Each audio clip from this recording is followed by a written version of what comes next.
Hello, good afternoon dear student. Last video में हम लोगों ने पढ़ा था केमिकल प्रॉपर्टी, और केमिकल प्रॉपर्टी में भी पहले न्यूक्लियोफिलिक सब्स्टिट्यूशन रिएक्शन पढ़ा। न्यूक्लियोफिलिक सब्स्टिट्यूशन रिएक्शंस में जितने भी न्यूक्लियोफाइल्स आपके बनते थे उसे सब्स्टिट्यूशंस करके देखा आपने।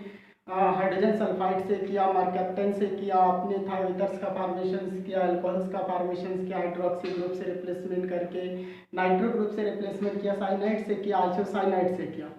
इसमें आज हम लोग स्टडी करेंगे। हमारे पास 4 टॉपिक और बचते हैं: elimination reaction, reduction reaction, reactions with metals जो इंपॉर्टेंट रिएक्शन है, रिअरेंजमेंट हम पढ़ते हैं नहीं पढ़ते उसको देख के पढ़ लेंगे, उसको भी पढ़ लेंगे अगर सिलेबस में होगा तो उस चीज़ को। ठीक है, खैर आते हैं आगे और इसके बारे में स्टडी करते हैं। अभी जो रिएक्शंस हम बताने जा रहे हैं वो सेकंड पार्ट जो आपका था एलिमिनेशन रिएक्शंस, उसके बारे में पढ़ना। एलिमिनेशंस का मतलब क्या होता है? Elimination reactions, elimination reaction, okay. Elimination का मतलब होता है रिमूव होना। कैसे रिमूव होना? एलिमिनेट होना, कोई चीज बाहर निकालना। क्या बाहर होना है यहाँ पे? इस रिएक्शंस में हमारा हाइड्रोजन एटम जिस कार्बन से अटैच्ड होता है उसके एडजेसेंट कार्बन से, उसके नियरेस्ट कार्बन से एक हाइड्रोजन भी साथ साथ बाहर निकलता है, और इस तरीके से एलिमिनेट होकर के ये एल्कीन का फॉर्मेशंस करता है। यानी एलिमिनेशन रिएक्शन जो होता है just reverse reaction of addition reaction, ये एडिशंस का उल्टा देता है। ये सैचुरेटेड से अनसैचुरेटेड करता है। अब तक सैचुरेटेड हेलोएल्कीन्स हम लोग देख रहे थे, उससे एल्कीन्स का ये फॉर्मेशंस करता है, क्योंकि हाइड्रोजन रिलीज होने के साथ साथ में एक हाइड्रोजन का भी एलिमिनेशन हो जाता है एडजेसेंट कार्बन एटम से। अब बात करते हैं यहाँ पे एलिमिनेशन कैसे होगा, कौन सा कंडीशन अप्लाई करेंगे। तो इसके लिए कंडीशंस बहुत सिंपल है। When alkyl halide treated with alcoholic potassium hydroxide, याद रखिएगा अल्कोहलिक पोटेशियम हाइड्रोक्साइड, वहां पे जो हमने रिएक्शंस किया था वो एक्वस वर्ड यूज किया था, यहाँ पे अल्कोहलिक। अगर अल्कोहलिक पोटेशियम हाइड्रोक्साइड का ट्रीटमेंट करा देते हैं हम एल्किल हैलाइड से, तो हाइड्रोजन एसिड्स यहाँ पे बाहर होने के साथ साथ पे आपका एक फॉर्मेशंस करता है एल्कीन्स का भी। ठीक है, तो यहाँ पे इन दिस रिएक्शंस किसका रिएक्शंस करते हैं? एल्किल हैलाइड से रिएक्शंस करते हैं पोटेशियम हाइड्रोक्साइड, और वो भी alcoholic, okay, alcoholic potassium hydroxide. Alcoholic potassium hydroxide eliminate करते हैं। अब यहाँ पे आपको डबल बॉन्ड हम नहीं दिखा सकते, तो डबल बॉन्ड अगर हम नहीं दिखा सकते तो एक काम करते हैं, इसको कोई ग्रुप हम ले लेते हैं, कोई ग्रुप ले लेते हैं। जैसे आपने लिखा RCS2 और फिर Br, ओके। तो हमारा ब्रोमीन जिस कार्बन के साथ अटैच्ड है उसका एडजेसेंट कार्बन ये, यहाँ से एक हाइड्रोजन एलिमिनेट होने के साथ साथ आपका ये कंपाउंड बनता है। यहाँ पे जो ब्रोमीन है वो पोटेशियम के साथ में पोटेशियम ब्रोमाइड बना देता है। ये RCH, एक हाइड्रोजन यहाँ से एलिमिनेट होगा, तो यहाँ पे डबल बॉन्ड का फॉर्मेशन हो जाएगा। ये आपका CS2 एल्कीन का फॉर्मेशन हो गया, प्लस ये ब्रोमीन पोटेशियम के साथ में पोटेशियम ब्रोमाइड का फॉर्मेशन करेगा। एक हाइड्रोजन जो यहाँ से रिलीज होता है वो आपका इसके साथ में मिलकर के वाटर का फॉर्मेशन कर देगा। ये हो गया आपका रिएक्शन। इस रिएक्शंस को आइए बहुत CH3CH और फिर CH3, इस तरीके से अगर रिएक्शंस आपके पास और यहाँ पे ब्रोमीन हो सिमेट्रिक मैनर में हो, तो आपके पास किधर से भी आप हाइड्रोजन को एलिमिनेट कर सकते हैं। ये बात ध्यान रखिएगा, और ये अल्कोहलिक होना चाहिए, ओके, अल्कोहल के प्रेजेंस में। तो यहाँ से चाहे यहाँ से आप हाइड्रोजन को एलिमिनेट करें, चाहे यहाँ से हाइड्रोजन को एलिमिनेट करें, कहीं से भी करें। अगर आप यहाँ से करते तो ये चीज बन जाएगा CH2 डबल बॉन्ड CH और फिर CH3, या अगर यहाँ से करते हैं तो ये कंडीशंस आपका क्या बन जाएगा? अगर यहाँ से करते हैं तो CH3 CH double bond CH2, दोनों प्रोडक्ट सेम है हमारा, दोनों प्रोडक्ट सेम है, हमेशा याद रखिएगा। बाई प्रोडक्ट आपके पास KBr और H2O का एलिमिनेशन हो जाएगा, ओके। ये चीज तो हम देख रहे हैं सिमेट्रिक में ऐसा होता है, लेकिन अगर अनसिमेट्रिक हो तो कंपाउंड कैसा बनेगा? अगर अनसिमेट्रिक होगा तो कंपाउंड सेट-जेप के रूल के अकॉर्डिंग बनेगा। जैसे आपके पास अगर यही कंडीशंस होता CH3 CH2 CH Br CH3 and plus KOH, alcoholic होना चाहिए ये अल्कोहल के प्रेजेंस में, और फिर अगर आप रिएक्शंस करते तो प्रोडक्ट हमारा कैसा बनता?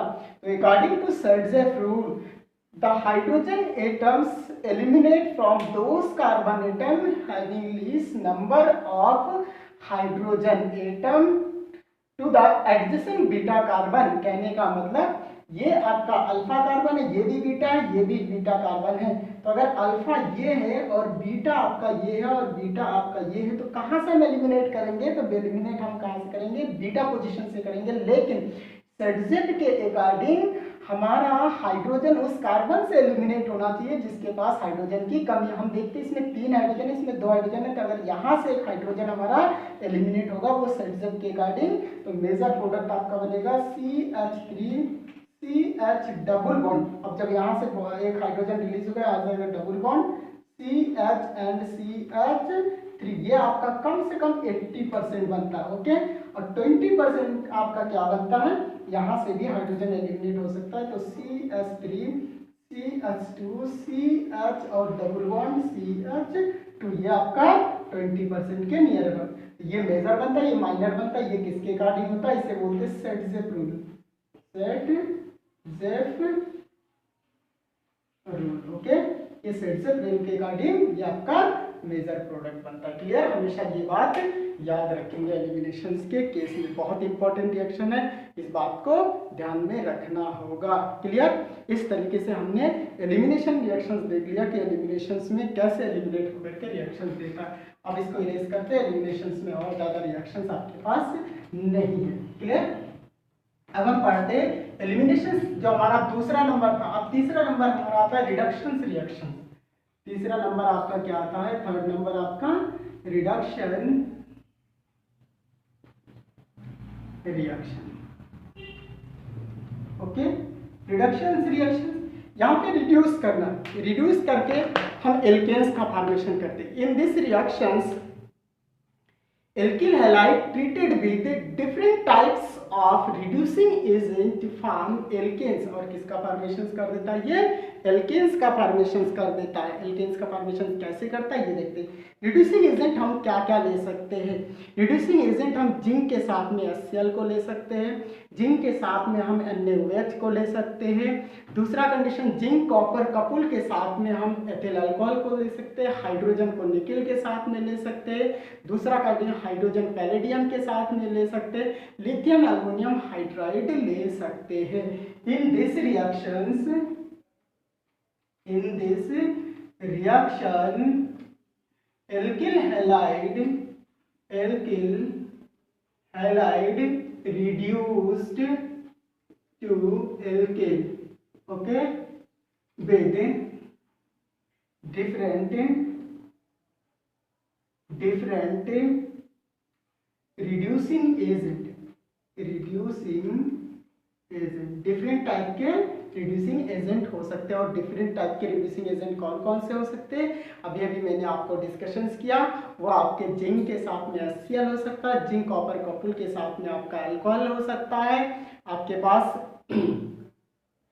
आइए लिख देते हैं, जिंक के साथ में HCl हो सकता है, Zn कॉपर कपुल के साथ में C2H5OH हो सकता है, हाइड्रोजन आपके निकिल के साथ में हो सकता है, हाइड्रोजन गैस आपका पैलेडियम के साथ में हो सकता है, लिथियम एल्युमिनियम हाइड्राइड ETC, ये आपके रिड्यूसिंग एजेंट हो सकते हैं।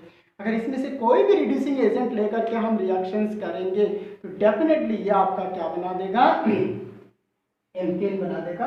इन दिस रिएक्शन आपने यहाँ पे एल्केन लिख रखा, ठीक है। कैसे, आइए समझने की कोशिश करते हैं। इनको लिख लीजिएगा और फिर मैं बारी बारी से एक एक यूज करूंगा, ये कि इसमें से कुछ भी यूज करते हैं। एक चीज हमेशा याद रखेंगे, अगर जिंक कॉपर कपूल के साथ में अगर एथिल अल्कोहल आप ले लेते तो वहां पे नेसेंट हाइड्रोजन देगा, ठीक है। जैसे आपने RX लिख रखा और RX के साथ में अगर H2 का रिएक्शन करते हैं और निकिल के प्रेजेंस में या पैलेडियम के प्रेजेंस में, दोनों कंडीशन में हाइड्रोजन गैस था, इस कंडीशन में ये रिड्यूस होकर के इस हाइड्रोजन इसकी बैलेंसी को सेटिस्फाई करेगा, ये बॉन्ड टूटेगा और ये बना देगा RH, एल्केन का फॉर्मेशन आपका कर दिया, ओके। और दूसरा H इसके साथ में HX का फॉर्मेशन कर देगा, क्लियर। इस तरीके से पैलेडियम ये भी ले सकते हैं, दोनों रिएक्शंस हमने एक ही जगह देखी। स्केलेटन सिर्फ बनाने की कोशिश। दूसरा RX के साथ में अगर आप हाइड्रोजन लेते हैं और इसके साथ में जिंक के साथ में HCl ले सकते और जिंक कॉपर कपूल के साथ में C2H5OH ले सकते, लिथियम एल्युमिनियम हाइड्राइड ले सकते, इसेट्रा अगर आप लेते हैं या जिंक के साथ में NaOH ले लेते हैं, ये सब आपको नेसेंट हाइड्रोजन देगा और सबका काम एक ही होगा, रिड्यूस करने के बाद एल्केन बनाना, HX बाई प्रोडक्ट ये आपका एल्केन का फॉर्मेशन।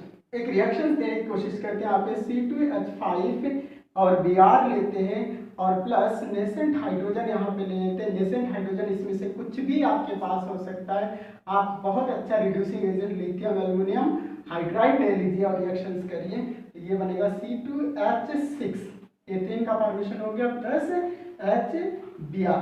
तो यहाँ पे क्या, यहाँ पे है कि इसको 2 से क्या करना पड़ेगा, मल्टीपल करके बैलेंस कर लेना होगा, क्लियर। दूसरा कंडीशन, किसी एल्किल आयोडाइड का अगर रिएक्शंस करा देते हैं किसके साथ में, हाइड्रोजन आयोडाइड के साथ में इन the presence of red phosphorus, तो आयोडीन एलिमिनेट करने के साथ साथ में वो एल्केन का फॉर्मेशन कराता है। हमेशा याद रखिएगा इस रिएक्शंस को, अगर हमारे पास एल्किल आयोडाइड है और इसका रिएक्शंस हाइड्रोजन आयोडाइड से करते हैं इन the presence of red phosphorus, ये रिएक्शंस में हो सकता है, कई बार आता है। इस कंप्लीट करें इस रिएक्शंस को, तो ऐसे हम रिएक्शंस को ध्यान रखने की कोशिश करेंगे कि हमने कौन सा स्पेसिफिक रीजेंट लिया था। तो यहाँ पे ये हाइड्रोजन इसकी बैलेंसी को सेटिस्फाई करके एल्केन्स का फॉर्मेशन करा देगा और प्लस आयोडीन गैस आपका एलिमिनेट हो जाएगा, ठीक है। ये भी एल्केन्स का फॉर्मेशन करेगा, ठीक है। तो ये कंडीशन याद रखिएगा, रेड फास्फोरस के प्रेजेंस में हाइड्रोजन आयोडाइड से आप इस रिएक्शंस को दे सकते हैं, क्लियर। इस तरीके से हमने एलिमिनेशन रिएक्शंस और रिडक्शंस रिएक्शंस पढ़ लिया। अब रिएक्शंस विद मेटल्स पढ़ते हैं, इरेज करते हैं इसको। Next topic 4th number, reactions with metals.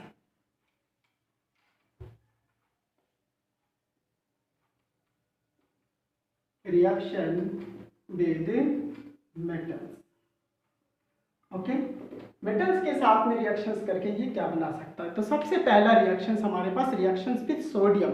हम किसके साथ में रिएक्शंस करते हैं, रिएक्शंस विद सोडियम, और ये हमारा वुड्स रिएक्शंस था। रिएक्शंस विद सोडियम शॉर्ट में लिखते हैं reaction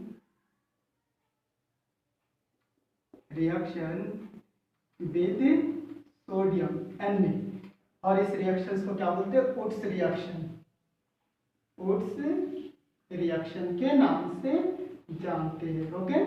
in this reaction alkyl halide are treated with sodium metal in the presence of ether. Ether के प्रेजेंस में सोडियम मेटल के साथ में जब एल्किल हैलाइड का रिएक्शंस करा देते हैं तो आपका सिमेट्रिक एल्केन्स बनता है, हायर एल्केन्स का फॉर्मेशन होता है। जैसा आपने लिखा RX और प्लस Na के साथ में रिएक्शंस करना, इसको इरेज करेंगे यहाँ पे दूसरी तरफ से, फिर Ra ले लेते, इस तरह से NaX हमारा बाहर हो जाता है। ये ईथर के प्रेजेंस में ये रिएक्शंस होता है, वुड्स रिएक्शंस। एल्केन बनाने का तरीका जो फर्स्ट ईयर क्लास में आप लोगों ने पढ़ा, R बॉन्ड R, एल्केन्स का formation plus NaX as a byproduct, चूंकि यहाँ पे X2 है तो 2 से यहाँ पे मल्टीपल कर दीजिए, सोडियम को भी 2 से मल्टीपल कर दीजिए, क्लियर। इसको लिख सकते हैं हम CS3 CS2 bond Br plus twice Na। एक बार अगर आपने स्केलेटन समझ लिया तो आप इसको बार बार एक से एक प्रोडक्ट बना सकते हैं, CS3, वही प्रोडक्ट हमने दूसरी तरफ से भी ले लिया इस तरीके से, ठीक है। या इसको 2 से मल्टीपल कर सकते थे, एक तरफ ना लिखते 2 से मल्टीपल, सेम कंडीशंस ईथर के प्रेजेंस में, और आपके पास क्या बनेगा CH3 CH2 CH2 and CH3 और प्लस ट्वाइस NaBr। ठीक है, इस तरीके से आपके बायो प्रोडक्ट का फॉर्मेशन हो जाएगा। ये आपका क्या था, रिएक्शंस विद मेटल्स। ओके, एक मिनट।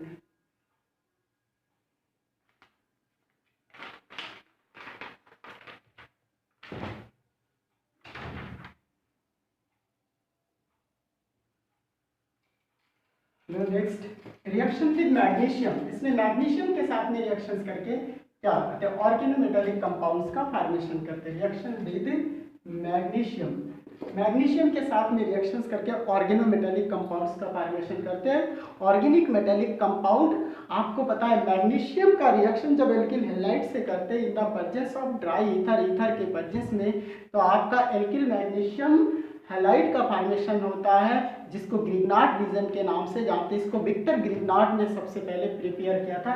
इन्होंने क्या किया था, कोई एल्किल हैलाइड ले लिया, इसका रिएक्शंस मैग्नीशियम मेटल से कर दिया ड्राई ईथर के प्रेजेंस में, और जैसे ही किया तो एक एडिशन प्रोडक्ट दिया RMgX। इस तरह से एल्किल मैग्नीशियम हैलाइड का फॉर्मेशन हो जाता है। एल्किल मैग्नीशियम हैलाइड बनता है, जिसे ग्रिग्नार्ड रीजेंट के नाम से जाना जाता है। ग्रिग्नार्ड रीजेंट शॉर्ट में ऐसे लिखते हैं। ओके, इस तरीके से इस रीजन के नाम, बहुत इंपॉर्टेंट रीजेंट है ये। एक ऐसा रीजेंट है जिससे हर एक चीज को हम बना सकते हैं। इसको ऑर्गेनिक मेटेलिक ऑर्गेनोमेटेलिक कंपाउंड्स के नाम से भी जानते हैं। ठीक है, ये से रिएक्शंस को बाद में फिर से रिएक्शन क्या लिथियम के साथ में देखा गया, कुछ एक्टिव मेटल्स के साथ में देखा गया। रिएक्शन विद एक्टिव मेटल्स, जैसे आपके लिथियम के साथ में करके इन्होंने एथिल लिथियम का फॉर्मेशन किया, या एल्किल लिथियम का फॉर्मेशन किया, या मेथिल लिथियम का फॉर्मेशन किया। कुछ ऐसे आपके रिएक्शंस करने की कोशिश किया। इसको जानने की कोशिश करते हैं। रिएक्शंस विद लिथियम, यहाँ पे क्या कर देते हैं, रिएक्शंस विद लिथियम। फिर वही कंडीशंस लिथियम के साथ में ड्राई ईथर के प्रेजेंस में जब रिएक्शंस करते तो सेम रिएक्शंस हमारे पास देता है। कैसे रिएक्शन देता है, ये समझने की कोशिश करते हैं। सीधे रिएक्शन देते हैं, C2H5Br आपने लिया, प्लस लिथियम से रिएक्शंस करा दिया, और ये C2H5Li लिथियम एथिल लिथियम का फॉर्मेशन किया, ethyl lithium. Okay, by product के तौर पे लिथियम ब्रोमाइड का भी फॉर्मेशंस करता है। ओके, तो एक काम करिए, इसको 2 से मल्टीपल कर दीजिए। क्लियर, और ये किसके प्रेजेंस में होनी चाहिए, ड्राई ईथर के प्रेजेंस में भी ये रिएक्शंस होनी चाहिए। क्लियर, इसी तरीके से लेड और सोडियम के साथ में जब रिएक्शंस करते हैं किसी एथिल ब्रोमाइड का, एथिल क्लोराइड का, किसी का भी, जैसे C2H5Br, अगर इसका रिएक्शंस लेड के साथ में और सोडियम को लेकर के अगर रिएक्शंस हम करते हैं इस तरीके से, तो ये टेट्रा एथिल लेड का फॉर्मेशन करता है, जिसे टेल के नाम से जाना जाता है। बहुत अच्छा एक रिजल्ट है जो पेट्रोल वगैरह में डाला जाता है इंजन को की नॉकिंग को रोकने के लिए। C2H5 का होल 4 Pb और प्लस आपके NaBr का फॉर्मेशन होता है। यहाँ पे क्योंकि 4 है तो इसको 4 से मल्टीपल कर दीजिए, 4 ब्रोमाइड है तो 4 से मल्टीपल कर दीजिए, इसको 4 से मल्टीपल, 3 लेड आपके पास बच जाएगा इस तरीके से। और इसे बोलते हैं टेट्रा एथिल लेड के नाम से जाना जाता है, शॉर्ट में टेल के नाम से भी जाना जाता है। बहुत इंपॉर्टेंट रिएक्शन हमारा है। ओके, तो इस तरीके से हमने केमिकल प्रॉपर्टी में बहुत सारी चीजें, सेटजेप का रूल याद रखिएगा आपने एलिमिनेशंस में। दूसरा ग्रिग्नार्ड रीजेंट्स कैसे बनाते हैं उस चीज़ को लिखिएगा, जिसको ऑर्गेनिक मेटेलिक कंपाउंड्स के नाम से जानते हैं। ये भी आपका ऑर्गेनिक मेटेलिक कंपाउंड्स है। और जितने भी स्केलेटन्स आपने दिए हैं उस स्केलेटन में एक खास बात देखने की कोशिश करिएगा कि उसके रिएक्शंस दीजिएगा और उसकी मैकेनिज्म आप न्यूक्लियोफिलिक सब्स्टिट्यूशंस में, जैसे आपने जितने भी चाहे हाइड्रोक्सी ग्रुप से, चाहे नाइट्रो ग्रुप से, और चाहे साइनाइड ग्रुप से, चाहे आइसोसाइनाइड, किसी से भी आपने रिड्यूस किया उसके मैकेनिज्म को देने की कोशिश करिएगा। ऑटोमेटिकली देखिएगा सारे के सारे रिएक्शंस आपके कंप्लीट होता हुआ चला जाएगा। इस प्रकार हमने जितने भी रिएक्शंस लगभग थे सारे रिएक्शंस को हमने यहाँ पे कंप्लीट कर लिया कि किस तरीके से होते हैं। ठीक है, एक रिएक्शंस आपका रीअरेंजमेंट रिएक्शंस था। वो रीअरेंजमेंट रिएक्शन इस तरीके से था कि हम सेकेंडरी से टर्सरी का फॉर्मेशन करते हैं और टर्सरी से फिर जो टर्सरी होता है वो हमारा मेजर प्रोडक्ट होता है और देन प्रोडक्ट का फॉर्मेशन करने की कोशिश करते हैं। एलिमिनेशंस में ही वो रिएक्शंस करने की कोशिश करते हैं, जो आपने फर्स्ट ईयर क्लास में एलिमिनेशंस में पढ़ लिया था रीअरेंजमेंट रिएक्शंस में। तो रीअरेंजमेंट रिएक्शंस को भी आप लोग पढ़ लिएगा। इस तरीके से जितने भी केमिकल प्रॉपर्टीज थे, केमिकल रिएक्शंस थे, वो रिएक्शंस हमने पढ़ लिया है। ठीक है, एक रिएक्शंस आपका बच जाता है, शायद मैंने लिखाया था या नहीं लिखाया था, देख लीजिएगा उसको। आइसोमेराइजेशंस, एक आइसोमेराइजेशंस रिएक्शंस होता है। आइसोमेराइजेशंस रिएक्शंस क्या होता है? ऐसे रिएक्शंस में आइसोमर्स का फॉर्मेशन करता है। आइसोमर्स का फॉर्मेशन कैसे करता है? अगर कोई हमारे पास टर्मिनल हेलो एल्केन्स है, 1 डिग्री हेलो एल्केन्स है और उसे 2 डिग्री बनाना है, तो एनहाइड्रस AlCl3 के प्रेजेंस में नियर अबाउट 573 केल्विन टेम्परेचर पे अगर आप उसको हीट दे देते हैं किसी 1 डिग्री हेलो एल्केन्स को, तो वो 2 डिग्री में कन्वर्ट हो जाता है। इसी को आइसोमेराइजेशंस कहते हैं। छोटा सा टॉपिक है, आइए स्टडी कर लेते हैं आइसोमेराइजेशंस के। देख लीजिएगा, कभी कभी ऐसे रिएक्शंस दे दिया जाता है और इसको कंप्लीट करने के लिए कहा जाता है, हमारे दिमाग में नहीं आता है कि उसे क्या करना चाहिए।